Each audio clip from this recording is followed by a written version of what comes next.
Hello everyone, welcome to MG classes. I am Priya Jaiswal. आज हम देखेंगे चैप्टर 10 और आपके चैप्टर का नाम है रेगिस्तान में जीवन। ओके, हमने इसके पहले चैप्टर 9 को कंप्लीट किया। ये आपका है चैप्टर 10। ठीक है, आपका जो चैप्टर 9 था वह था शीतोष्ण घास स्थल में जीवन, है ना। इसको हमने कंप्लीट किया है और ये आपका है रेगिस्तान में जीवन। इसको हम देखेंगे और आज इसके बारे में हम डिस्कस करेंगे, पढ़ेंगे अच्छे से। कुछ कुछ चीज़ें हैं जो हमने चैप्टर 9 में पढ़ा हुआ है, तो ये चीज़ आपको समझ में आएंगी, है ना। तो इसमें हम देखेंगे आज जो जो चीज़ें हैं, रेगिस्तान के बारे में डिस्कस करेंगे। रेगिस्तान में किस टाइप के लोग रहते हैं, उनका जीवन यापन कैसे है, उनका तौर तरीका कैसे है, वहाँ जो पशु पक्षी हैं, जीव जंतु हैं, वो लोग किस टाइप के हैं, है ना। यानी इस सब चीज़ को हम इसमें डिस्कस करेंगे। तो इसमें एक टैगलाइन दिया गया है, यह है आपका जल ही जीवन है। ओके, जल ही जीवन है, इसका मतलब क्या है आपका। यह देखो तो ये बहुत ज़्यादा ही फेमस है, बहुत ज़्यादा ही प्रसिद्ध है, आप जानते ही हैं। जल हमारे लिए ही नहीं बल्कि जीव पशु पक्षी जो जीव जंतु हैं सभी के लिए काफ़ी ज़्यादा इम्पॉर्टेंट है ना। इसके बिना हम अपने लाइफ में जो जीवन जीते हैं, जीने के लिए सोच भी नहीं सकते। अगर जी रहे हैं तो जल की आवश्यकता है, क्योंकि जल में आधारित है रेगिस्तान, इसलिए हम रेगिस्तान के बारे में डिस्कस करेंगे इसमें। ठीक है, क्योंकि जो जल पर आधारित है पूरा इसमें। और इसमें हम आगे देखेंगे विश्व में दो तरीके के यहाँ पर जगह पाए जाते हैं।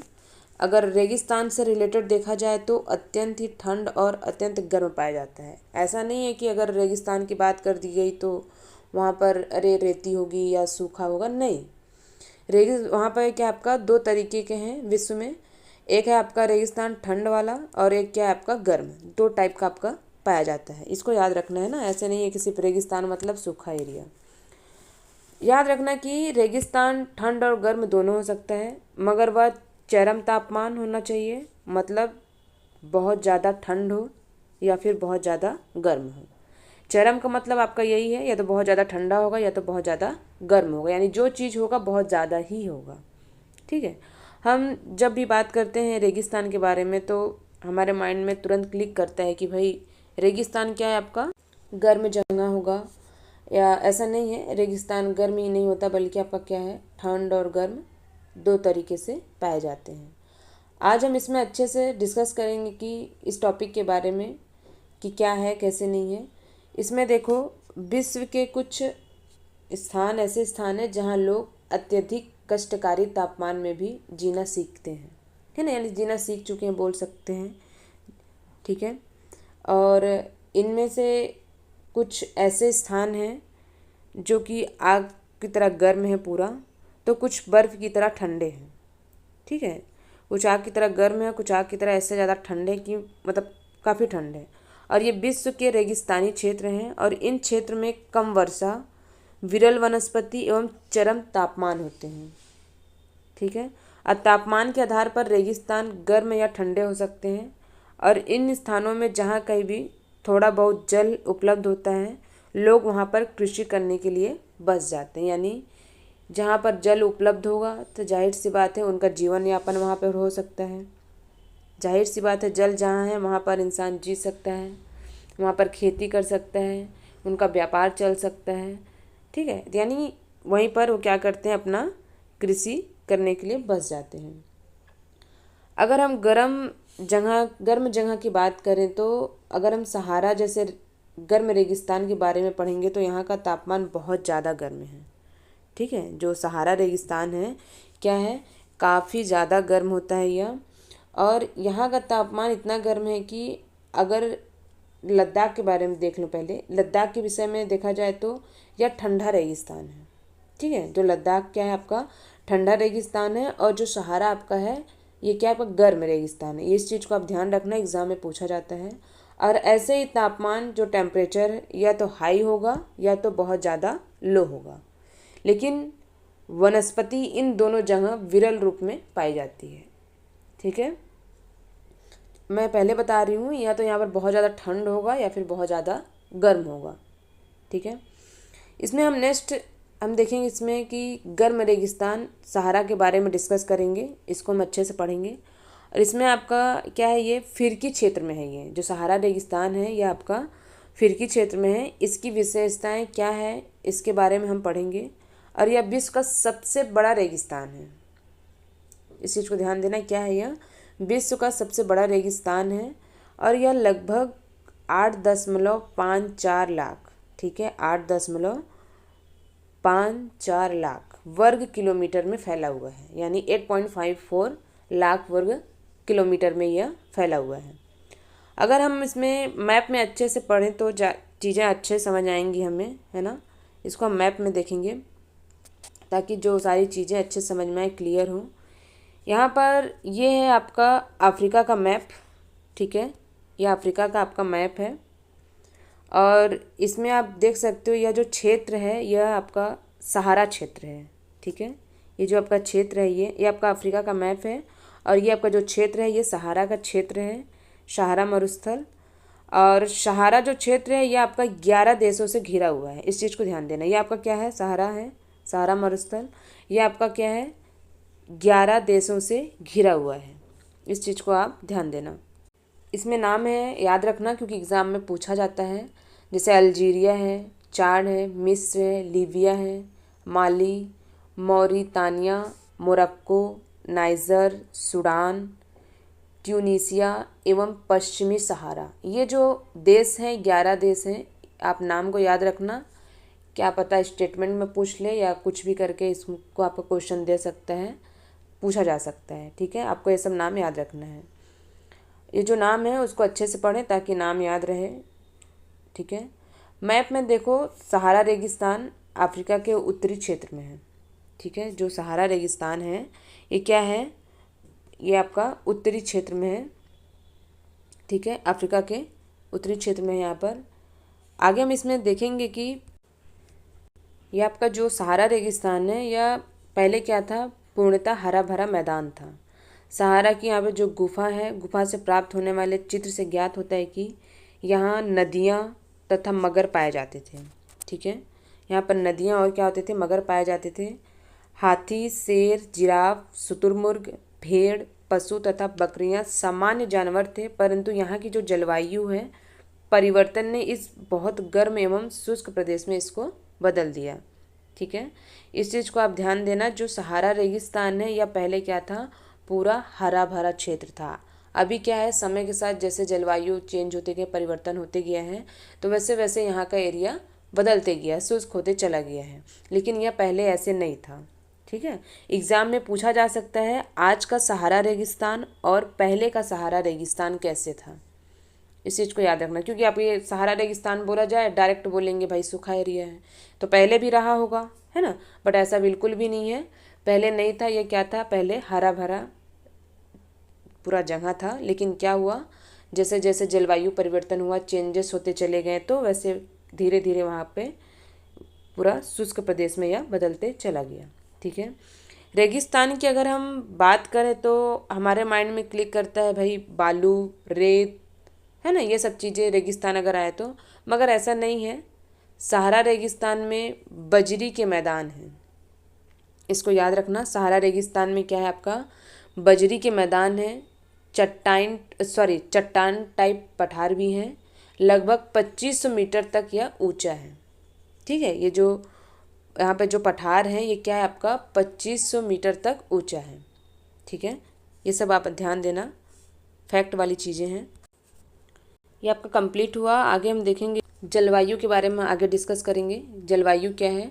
तो यहाँ पर अगर बात की जाए जलवायु की तो सहारा रेगिस्तान की जलवायु क्या है? बहुत ज़्यादा ही अत्यधिक गर्म है एवं क्या है? शुष्क है। यहाँ की वर्षा ऋतु अल्पकाल के लिए होती है। यहाँ का आकाश बादल रहित होता है एवं निर्मल यानी साफ होता है। अब जाहिर सी बात है, अगर यहाँ पर क्या होगा? बादल रहित एवं निर्मल होगा, साफ होगा बिल्कुल भी, तो वहाँ पर अगर जल ही नहीं है तो वाष्पीकरण कहाँ से होगा? ठीक है। अगर बादल साफ है तो वर्षा नहीं होगा, वर्षा नहीं होती है अगर तो वहाँ पर जल नहीं होगा, जल नहीं होगी तो वहाँ पर क्या होगा? वाष्पीकरण कहाँ से होगा? जो मॉइस्चराइजर है उसको साथ ले जाएगा। वाष्पीकरण ही नहीं होगा तो आकाश में बादल नहीं बनेगा। यानी जो ये प्रोसेस होता है वर्षा होने का, पानी का जो चाहिए, यह बिल्कुल भी नहीं बनेगा, ठीक है। मतलब यहाँ पर बारिश होने के लिए भी क्या होना चाहिए, थोड़ा बादल बनना चाहिए, बट यहाँ पे बिल्कुल भी बादल नहीं बनता है।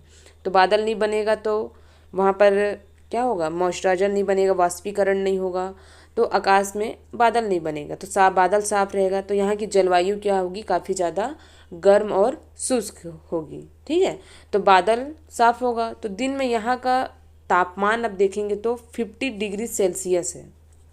ठीक है, जो यहाँ का तापमान है 50 डिग्री सेल्सियस है। दिन में क्या होता है, अत्यधिक गर्म होता है, बहुत ज़्यादा गर्म होता है, और यह जिसमें रेत एवं नग्न चट्टानें क्या होती हैं, बहुत ज़्यादा गर्म हो जाती हैं। इनके ताप का इतना तेज़ प्रभाव होता है कि जो चारों तरफ चीज़ें होती हैं सब कुछ गर्म हो जाती हैं। रात में क्या होता है, अत्यधिक ठंड होता है तथा तापमान गिरकर कितना आता है आपका, तो लगभग 0 डिग्री सेल्सियस तक पहुंच जाता है। ठीक है, इस कारण यहाँ पर क्या होता है, काफ़ी ज़्यादा मौसम शुष्क पाया जाता है। आगे हम देखेंगे इसमें जो सहारा है ना, सहारा का अल्जीरिया क्षेत्र में जो त्रिपोली लीबिया के दक्षिणी भाग में स्थित है, इसको ध्यान देना।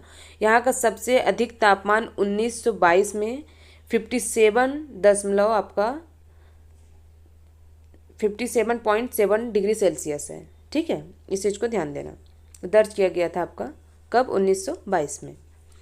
आगे देखेंगे इसमें हम वनस्पति प्राणी जात के बारे में, इसके बारे में अच्छे से डिस्कस करेंगे। इसमें बताया गया आपका सहारा रेगिस्तान की वनस्पतियों में कैक्टस, खजूर के पेड़ एवं एकेसिया पाए जाते हैं। यहाँ कुछ स्थान पर आपका मरुद्यान, खजूर के पेड़ से घिरे हरित द्वीप भी पाए जाते हैं। ठीक है, कहीं कहीं आपका अगर देखो कि मरुद्यान क्या होता है, तो कहीं कहीं जब जल उपलब्ध होता है तो वहाँ पर खजूर के पेड़ बहुत सारे उग जाते हैं, तो इसे ही आपका मरुद्यान के नाम से जाना जाता है। ठीक है, इसको ध्यान देना, अगर पूछ लिया जाए मरुद्यान क्या है तो आपको यह पता होना चाहिए। यहाँ पर ऊँट, लकड़बग्घा, सियार, लोमड़ी, बिच्छू, सांपों की जो विभिन्न जातियाँ होती हैं, और यहाँ पे छिपकली यहाँ की प्रमुख जीव जंतु हैं। ठीक है, यहाँ पर पाए जाते हैं। आगे यहाँ पर बताया गया आपका कि वैज्ञानिकों का तो यह यहाँ से मछलियों के कंकाल भी मिले हैं। ठीक है, जो मछली होते हैं, मछली के यहाँ पर कंकाल भी मिले हैं इन्हें। आगे हम लोग के बारे में डिस्कस करेंगे कि मतलब यहाँ पे जो लोग हैं किस प्रकार के होते हैं। यहाँ पर विभिन्न समुदाय के लोग रहते हैं और इनका काम भी अलग अलग तरीके से है। और यहाँ पर बताया गया है कि जो बेदुइन है एवं तुआरेग, बेदुइन और तुआरेग, आप इसको ध्यान देना कि जो बेदुइन और तुआरेग है एक जनजाति हैं। जितने यहाँ पर चलवासी जनजाति वाले लोग हैं, ये लोग बकरी एक जगह से दूसरी जगह ले जाकर चराते हैं। ठीक है, इसको ध्यान देना। यहाँ पर एक क्या नाम है आपका, बेदुइन और तुआरेग, ये लोग क्या है, चलवासी जनजाति होते हैं। ये लोग बकरी, भेड़, ऊँट एवं घोड़े जैसे पशुधन को पालते हैं। यानी पशुधन मतलब पशु को पालते हैं तो उनसे जो दूध मिलता है उससे वो लोग व्यापार करते हैं, है ना। और उसके बाद जो चमड़ी है उससे सींग, यानी उसी पशु से क्या करते हैं, अपना पेट को भरते हैं, जाहिर सी बात है ना। और उसके बाद क्या करते हैं, अपना व्यापार भी चलाते हैं। आगे देखेंगे, इसमें बताया गया आपका जो चलवासी जनजाति है, इसका मतलब क्या होगा, एक जगह से दूसरी जगह जाना। ठीक है, और जो यहाँ पर पशु हैं, इन लोगों को दूध मिलता है पशुओं से, और इनका जो खाल है, खाल से ये पेटी, जूते, पानी की बोतल बनाने के लिए लोग चमड़े का इस्तेमाल करते हैं। अब ये सब चीज़ के लोग इस्तेमाल करेंगे तो बेचेंगे, है ना। और तथा पशुओं के बालों का उपयोग चटाई के लिए यूज़ किया जाता है, कालीन, कपड़े, कंबल बनाने के लिए। और जो धूल भरी आंधियों एवं गर्म वायु से बचने के लिए ये लोग भारी वस्त्र पहनते हैं। इस चीज़ को ध्यान देना, गर्म वायु से बचने के लिए भारी वस्त्र पहनते हैं। स्टेटमेंट के रूप में यह क्वेश्चन पूछा जा सकता है कि जो गर्म वायु में बचने के लिए किस टाइप के ड्रेसेस पहनते हैं, तो ये लोग बहुत ज़्यादा ही भारी वस्त्र पहनते हैं। इस चीज़ को ध्यान देना।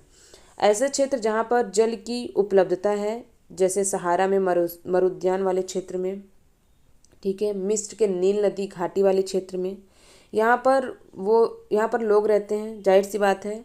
अगर वहाँ पर जल है तो लोग भी रहेंगे, ठीक है, क्योंकि यहाँ पर जल पाया जाता है। यहाँ पर अगर जल है तो लोग भी हैं, तो यहाँ पर खजूर का पेड़ है, ठीक है, काफ़ी ज़्यादा, जो कि प्रसिद्ध है यहाँ पर। और आगे हम इसमें तेल की खोज देखेंगे। जो तेल की खोज है यह सहारा रेगिस्तान में रेगिस्तानी इलाके में मिलती है, ठीक है। अल्जीरिया, मिस्र वाले देशों में तेल की खोज की गई है।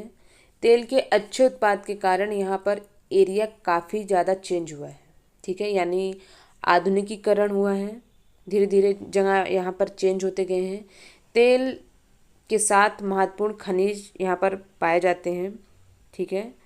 और ये आपका जो खनिज है लोहा, फास्फोरस, मैग्नीज एवं यूरेनियम सम्मिलित है, यानी ये सब चीज़ें यहाँ पर पाई जाती हैं, ठीक है। आगे हम इसमें देखेंगे यहाँ पे जो लोग हैं अब शहरों की ओर जा रहे हैं। सहारा की जो संस्कृति जीवन शैली में भी काफ़ी ज़्यादा चेंजेस हुए हैं, परिवर्तन हुआ है। आज यह ऑटो को है ना, ऊँटों की जो प्राचीन मार्ग हैं उनके स्थान पर सुपर महामार्ग को यूज़ कर रहे हैं, यानी जो जीवन शैली है काफ़ी ज़्यादा चेंज होती जा रही हैं। पहले जैसे चीज़ें अब नहीं रह गए हैं। पहले क्या था, ऑटो का इस्तेमाल किया जाता था, अब क्या ट्रक में ले जा रहे हैं। टूअर लोग जो विदेशी पर्यटक के लिए मार्गदर्शक का काम कर रहे हैं। आज अनेक चलवासी हैं जनजाति के लोग शहरी जीवन की ओर वो भी जा रहे हैं, जहाँ वे तेल एवं गैस के कार्यों में नौकरी ढूंढते हैं। यानी समय अब पहले जैसे नहीं रहा है, धीरे धीरे क्या होते गया है, बदलते चला गया है। इसमें आगे हम देखेंगे मरुद्यान के बारे में। हमने पहले भी पढ़ा है मरुद्यान क्या है, इसको हम फिर से एक बार देखेंगे। इसी में है ना, मरुद्यान क्या है। तो जब भी ये दिया गया है एनसीईआरटी बुक में, क्या आप जानते हैं, तो आपको इसको छोड़ना नहीं है। मैं आपको हमेशा से ये चीज़ को बोलती हूँ, क्योंकि एग्ज़ाम में डायरेक्ट यहाँ से क्वेश्चन उठा के पूछ लेता है, ठीक है। इसमें बताया गया आपका कि जब रेत को पवन उड़ा ले जाती है तब वहाँ गर्त बन जाती है। हमने पिछले चैप्टर्स में सारी चीज़ों को डिस्कस किया हुआ है, हमने जो पहले पढ़ा हुआ है। अगर आप पढ़े हो फर्स्ट, सेकेंड, थर्ड या सारे चैप्टर को आप पढ़े हो तो आपको पता ही होगा कि गर्त क्या है, ठीक है। जहाँ गर्त में भूमिगत जल सतह पर आ जाता है वहाँ मरुद्यान बनते हैं। और ये जो क्षेत्र हैं काफ़ी ज़्यादा उपजाऊ होते हैं, लोग इनके आसपास निवास करते हैं। जहाँ जाहिर सी बात है, जहाँ जल होगा तो वहाँ पर लोग भी होंगे, है ना। और यहाँ पर खजूर के पेड़ तथा अन्य फसल भी उगाए जाते हैं। कभी कभी यह मरुद्यान आसमान रूप से भी बड़ा भी हो सकता है। मोरक्को में टैफी लालेट मरुद्यान ऐसा ही एक विशाल मरुद्यान है जो 13,000 वर्ग किलोमीटर के क्षेत्र में फैला हुआ है। इस चीज़ को आप ध्यान देना, ठीक है। आगे हम इसमें देखते हैं कि आगे हम देखेंगे इसमें ठंडा रेगिस्तान, ठीक है। ठंडा रेगिस्तान लद्दाख के बारे में हम आज ठंडे रेगिस्तान के बारे में पढ़ेंगे, जो कि लद्दाख में है। इसके पहले हम लोग सहारा रेगिस्तान जो गर्म है, गर्म रेगिस्तान है, उसको पढ़ चुके हैं, आपको समझ में आया होगा, है ना। और इसके पहले हम आगे बढ़ें, इसमें हम देखेंगे जो शब्द की उत्पत्ति है उसको देखेंगे। लद्दाख शब्द दो शब्दों से बना है। पहला आपका ला है, ला का अर्थ है पर्वतीय दर्रा और दाग का अर्थ है देश, ठीक, यानी पर्वतीय दर्रा देश, ठीक है।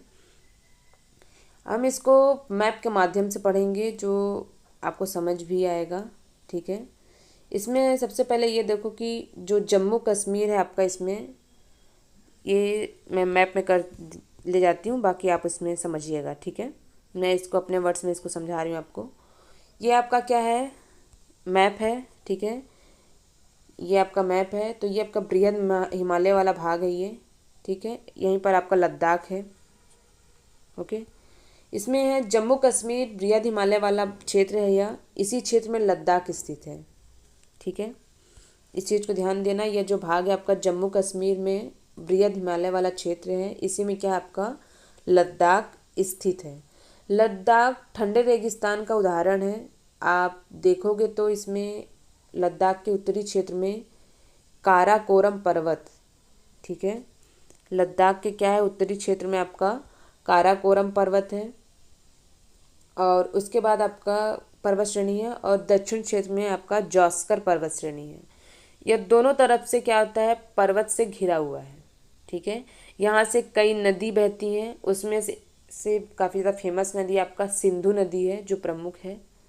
जाहिर सी बात है कि जो नदी बहेगा तो घाटी का भी निर्माण होगा, ठीक है ना। और यहाँ नदी महाखड्डू, ठीक है, महाखड्डू यानी गार्ज का निर्माण करती है, इसको ध्यान देना। आगे क्या आपका यहाँ के अनेक हिमानियाँ भी हैं, जैसे आपका गैंगरी हिमानी है जो काफ़ी ज़्यादा फेमस है, ठीक है। आगे देखते हैं, इसमें आपका गैंगरी हिमानी है, ठीक है। और जलवायु के क्षेत्र की बात करें तो यह बहुत ज़्यादा ही ऊंचाई पर है। जैसे आपका लद्दाख के कारगिल का क्षेत्र 3000 मीटर है, ठीक है। और काराकोरम वाला जो क्षेत्र है आपका 8000 मीटर से अधिक ऊंचाई पर है, इतना ज़्यादा ऊंचा है। ऊंचाई ज़्यादा होने के कारण यहाँ की जो जलवायु है शीतल है। और यहाँ पर वायु क्या है आपका पतली परत वाली चलती है, ठीक है, यानी जो हवा चलती है यहाँ पर काफ़ी पतली परत वाली चलती है, जिससे सूर्य की गर्मी अत्यधिक तीव्रता महसूस होती है, ठीक है। इस कारण क्या होता है, यहाँ पर जो सूर्य का तेज है, जो गर्मी है, काफ़ी ज़्यादा महसूस होता है। यहाँ पर जो ग्रीष्म ऋतु है, इनमें दिन का तापमान देखें तो 0 डिग्री सेल्सियस से भी कुछ ही अधिक होता है, एवं रात में तापमान 0 से आपका 30 डिग्री सेल्सियस से नीचे चला जाता है। और शीत ऋतु की बात की जाए तो यह बर्फीला ठंडा हो जाता है और तापमान लगभग हर समय आपका 40 डिग्री सेल्सियस से नीचे ही रहता है, क्योंकि आपका यह हिमालय का वृष्टि छाया क्षेत्र में स्थित है, ठीक है। और यहाँ पर वर्षा बहुत ही कम होती है।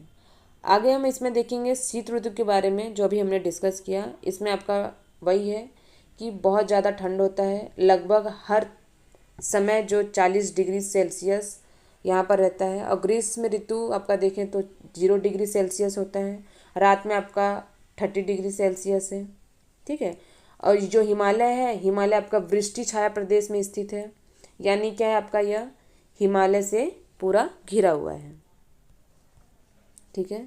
यानी आपका किस टाइप का है ये देख सकते हो आप मैप में, जैसे मैं बता रही हूँ आपको कि आपका लद्दाख है यह, ठीक है।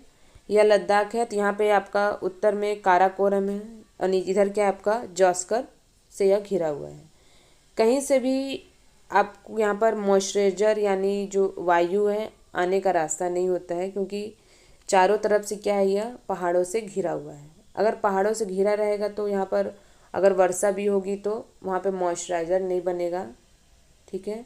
और जो मॉइस्चराइजर आने वाला होता है जो रास्ता है, तो वहाँ तक नहीं पहुँच पाता, बाहर से ही टकरा कर क्या होती है, वर्षा हो जाती है। यानी अब यह लद्दाख का एरिया है, ठीक। अब यहाँ पर पर्वत है, इधर पर्वत है। अब वर्षा होने के लिए जब बनेगा बादल तो यहीं इसी से टकरा कर वर्षा हो जाती है, ठीक है। तो यहाँ तक क्या होगा, पानी पहुँच नहीं पाता है, तो मॉइस्चराइजर नहीं बनेगा, ठीक है, बाहर से ही निकल जाता है। लद्दाख वाला जो क्षेत्र है चारों तरफ से हिमालय से घिरा हुआ है, इसलिए वर्षा कम होती है। लगभग आपका 10 सेंटीमीटर पर ईयर बताया गया, इसमें ध्यान देना, ठीक है। कितना, 10 सेंटीमीटर आपका प्रतिवर्ष है, प्रति ईयर है, ठीक है। आगे इसमें देखेंगे हम, बताया गया है कि बर्फीली हवा एवं तेज जलाने वाला जो सूर्य ताप है वो काफ़ी ज़्यादा अनुभव होगा यहाँ पर। आपको अगर जानकर आश्चर्य भी होगा कि अगर आप एक ही साथ, है ना, यानी एक ही साथ इस प्रकार बैठते हैं कि आपका आधा शरीर जो है धूप में हो और आधा क्या हो आपका छाँव में हो, तो वह एक क्या होगा, उष्माधारित या क्या बोलना चाहिए आपका तुषार उपघात से आप क्या होते हैं, इसमें ग्रसित हो जाते हैं। एक टाइप का ये बीमारी है जो आपको लग सकती है, ठीक है। यानी आप अगर बैठते हुए ऐसे धूप है, आप बैठ रहे हो, यहाँ पर काफ़ी ज़्यादा धूप है, यहाँ पर आपकी आधी बॉडी धूप में है और आधी बॉडी की आपकी ठंडी पे है, तो ये क्या होता है, एक बीमारी होती है उष्माघात एवं तुषार उपघात से आप ग्रसित हो सकते हो, ठीक है। इसमें आपको बताया गया है कि जो लद्दाख है, लद्दाख को खा पा चान भी कहते हैं, जिसका अर्थ होता है हिम भूमि। इस चीज़ को आप ध्यान देना, एग्जाम में पूछा जा सकता है, ठीक है। आगे हम इसमें देखेंगे वनस्पति एवं प्राणी जात के बारे में डिस्कस करेंगे।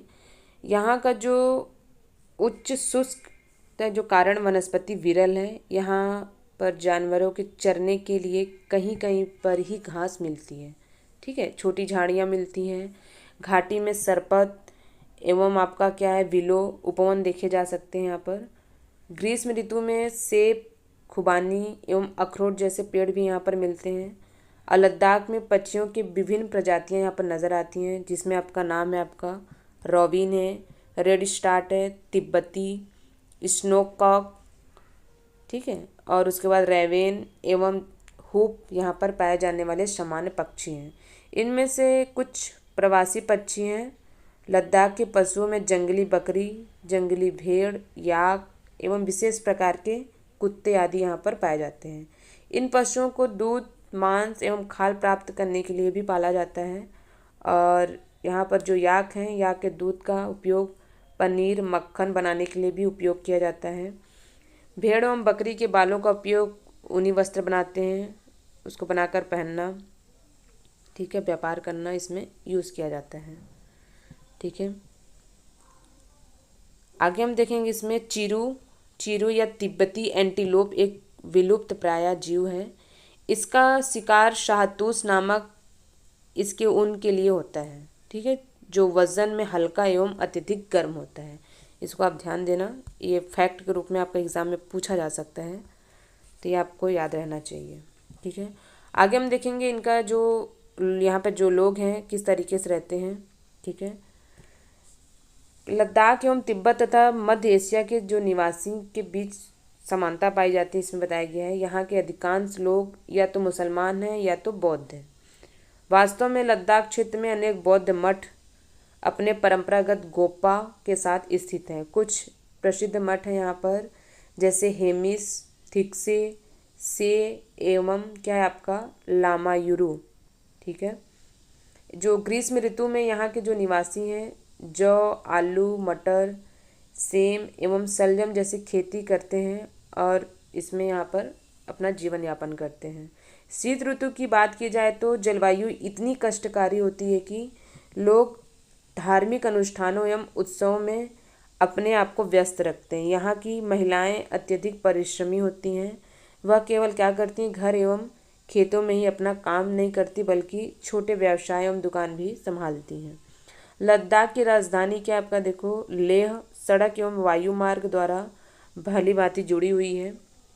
राष्ट्रीय राजमार्ग 1A लेह को जोजिला, ठीक है, क्या आपका जोजिला दर्रा होते हुए कश्मीर घाटी से जोड़ता है। ठीक है, इस चीज़ को आप ध्यान देना, क्या पता एग्जाम में पूछ ले तो किससे जोड़ा जाता है। तो राष्ट्रीय राजमार्ग 1A यानी 1A लेह को जोजिला दर्रा होते हुए कश्मीर घाटी से जोड़ता है। ठीक है, एग्जाम में पूछा जा सकता है, कोई बड़ी बात नहीं है। और यहाँ पर आप देख सकते हैं कुछ महिलाएं हैं, इसमें देखो पारंपरिक वेशभूषा में लद्दाखी महिलाएं हैं जो किसी उत्सव में यहाँ पहनी हुई हैं ड्रेसेस, यहाँ का देखो। ठीक है, यहाँ का मुख्य क्रियाकलाप पर्यटन है। देश विदेश में अनेक पर्यटक यहाँ पर पर्यटन के लिए आते हैं। गोपा दर्शन, घास के मैदानों व हिमनदों की सैर एवं उत्सवों तथा अनुष्ठानों को देखना यहाँ का प्रमुख पर्यटक आकर्षण है। ठीक है, आधुनिकीकरण के फलस्वरूप यहाँ के जो जनजीवन है काफ़ी ज़्यादा चेंजेस आए हैं यहाँ पर, लेकिन लद्दाख के लोगों ने अपना जो शताब्दियों से प्रकृति के साथ रहना, मिलजुल कर वहाँ पर संतुलन बनाकर रहना, वो हमेशा से सीखा हुआ है, वैसे ही रहते हैं। जल एवं ईंधन जैसे संसाधनों की कमी के कारण ये आवश्यकता के अनुसार यहाँ पर उसको संतुलन बनाकर चीज़ों का इस्तेमाल करते हैं। ठीक है, यानी कि कोई भी चीज़ क्या करते हैं, व्यर्थ नहीं जाने देते हैं। और यहाँ पर एक चीज़ ध्यान देना, मनाली लेह राजमार्ग 4 दर्रों से गुजरता है। जो मनाली लेह है यह कितने राजमार्ग 4 दर्रों से गुजरता है। रोहतांगला, बारालाचाला, लुनगालाचा ला एवं टंगलंगला। ठीक है, यानी अब नाम को थोड़ा सा अटपटा है बट याद रखना, अगर आप पहले पढ़े हो एनसीईआरटी तो आपको पता होगा। ठीक है, फर्स्ट क्या आपका रोहतांगला, बारालाचाला, लुंगा लाचाला एवं टंगलंगला। ठीक है, यह राजमार्ग केवल जुलाई से सितंबर के बीच खुलता है, जब बर्फ़ का मार्ग यहाँ से हटा दिया जाता है। ठीक है, यह आपका क्या है, देखो बारा लाचा ला है, यहाँ पर दिया गया है, चित्र है।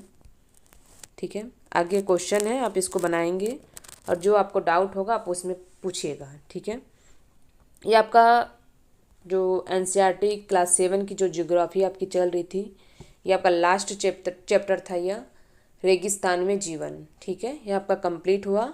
हम नेक्स्ट वीडियो में देखेंगे आपका क्लास 8 की एनसीईआरटी देखेंगे ज्योग्राफी की, उसको हम स्टार्ट करेंगे। और आप ये आपका चैप्टर 10 था लास्ट क्लास 7 की, इसमें जो एनसीईआरटी थी हमने कंप्लीट किया हुआ है। आप इसको अच्छे से पढ़ सकते हो, जो डाउट होगा आप इसको पूछ सकते हो।